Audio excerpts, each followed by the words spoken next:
ओम नमो भगवते वासुदेवाय नमो नमः। श्री हरि विष्णु की जय। आप सभी का स्वागत है मेरे यूट्यूब चैनल भक्तिपीडिया पर।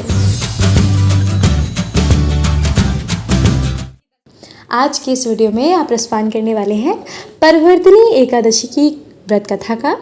तो आइए श्रवण करते हैं। शास्त्रों में बताया गया है कि परवर्तिनी एकादशी के दिन भगवान विष्णु के वामन अवतार की पूजा अर्चना की जाती है। मान्यता है कि जो भी जातक ऐसा करते हैं उनके घर में सुख समृद्धि और धन आता है। पौराणिक मान्यताओं के अनुसार इस दिन भगवान विष्णु अपनी शयन अवस्था में करवट लेते हैं। सनातन धर्म में परवर्तिनी एकादशी का विशेष महत्व बताया गया है क्योंकि ये गणेश उत्सव में आती है। इसीलिए इस दिन भगवान श्री विष्णु और माता लक्ष्मी की पूजा करने के साथ साथ भगवान श्री गणेश की भी पूजा अर्चना की जाती है। शास्त्रों में बताया गया है कि जो भी इस दिन एकादशी का पूरी श्रद्धा के साथ व्रत रखता है, भगवान विष्णु उन पर अपनी कृपा बनाए रखते हैं। और साथ ही ये व्रत रखने से ये भी माना जाता है कि उस व्यक्ति को तीर्थ दर्शन के दौरान स्वर्ण दान करने के बराबर का पुण्य प्राप्त होता है। तो चलिए अब सुनते हैं भाद्रपद शुक्ल एकादशी की पौराणिक कथा। युधिष्ठिर कहने लगे, हे भगवान, भाद्रपद शुक्ल एकादशी का क्या नाम है? इसकी विधि तथा इसका महात्म्य कृपया करके बताइए। तब भगवान श्री कृष्ण कहने लगे, इस पुण्य, स्वर्ग और मोक्ष को देने वाली तथा पापों का नाश करने वाली उत्तम वामन एकादशी का महात्म्य मैं तुमसे कहता हूँ। ध्यानपूर्वक सुनो।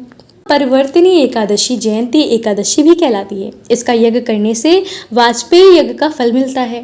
पापियों के पाप का नाश करने के लिए इससे बढ़कर कोई उपाय नहीं है। जो मनुष्य इस एकादशी के दिन मेरी वामन रूप की पूजा करता है, उससे तीनों लोग पूज्य होते हैं। अतः मोक्ष की इच्छा रखने वाले मनुष्य इस व्रत को अवश्य करें। जो कमल नयन भगवान का कमल है से पूजन करते हैं, वे अवश्य भगवान के समीप जाते हैं। जिसने भाद्रपद शुक्ल एकादशी को व्रत और पूजन किया है, उसने ब्रह्मा विष्णु सहित तीनों लोगों का पूजन किया। अतः हरिवासर अर्थात एकादशी का व्रत अवश्य करना चाहिए। इस दिन भगवान करवट लेते हैं, इसीलिए इसको परिवर्तिनी एकादशी भी कहते हैं। भगवान के वचन सुनकर युधिष्ठिर बोले कि हे भगवान, मुझे अति संदेह हो रहा है कि आप किस प्रकार सोते और करवट लेते हैं तथा किस तरह राजा बलि को बांधा और वामन रूप रखकर क्या क्या लीलाएं की। चतुर्मास के व्रत की क्या विधि है तथा आपके शयन करने पर मनुष्य का क्या कर्तव्य है, सो आप मुझे विस्तार से बताइए। श्री कृष्ण कहने लगे कि हे राजन, अब आप सब पापों को नष्ट करने वाली कथा का श्रवण करें। त्रेता युग में बलि नामक एक दैत्य था। वह मेरा परम भक्त था।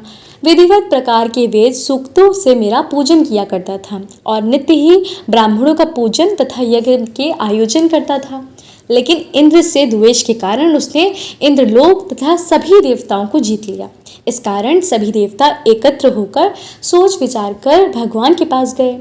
बृहस्पति सहित इंद्रादित्य देवता प्रभु के निकट जाकर और नतमस्तक होकर वेद मंत्रों द्वारा भगवान का पूजन और स्तुति करने लगे। अतः मैंने वामन रूप धारण करके 5वां अवतार लिया और फिर अत्यंत तेजस्वी रूप से राजा बलि को जीत लिया।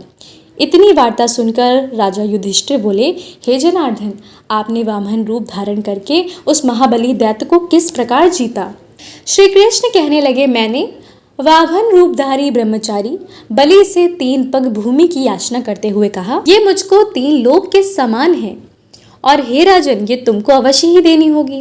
राजा बलि ने इसे तुच्छ याचना समझकर 3 पग भूमि का संकल्प मुझको दे दिया और मैंने अपने त्रिविक्रम रूप को बढ़ाकर यहाँ तक कि भूलोक में पद, भुर्वलोक में जंघा, स्वर्गलोक में कमर, महालोक में पेट, जनलोक में हृदय, यमलोक में कंठ की स्थापना कर सत्यलोक में मुख, उसके ऊपर मस्तक स्थापित किया। सूर्य चंद्रमा आदि सब ग्रह गण, योग, नक्षत्र, इंद्रादिक देवता और शेष आदि सब नागणों ने विधिवत प्रकार से वेद सूक्तों से प्रार्थना की।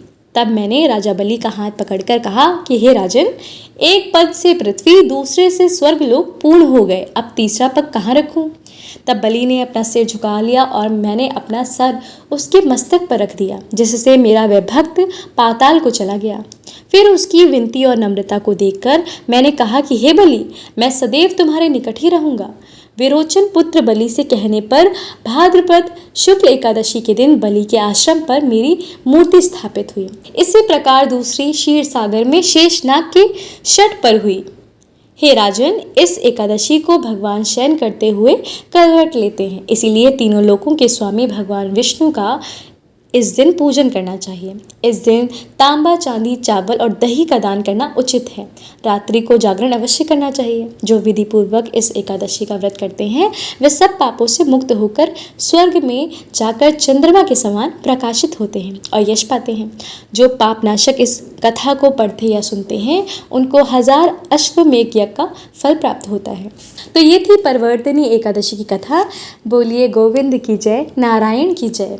अगर आपको ये वीडियो पसंद आया है तो वीडियो को लाइक ज़रूर कीजिएगा। अगर आप मेरे चैनल पर पहली बार आए हैं तो चैनल को भी सब्सक्राइब कीजिएगा। और हाँ, कमेंट में श्री हरि विष्णु की जय लिखना बिल्कुल मत भूलिएगा। आप सभी पर भगवान विष्णु की कृपा सदैव बनी रहे।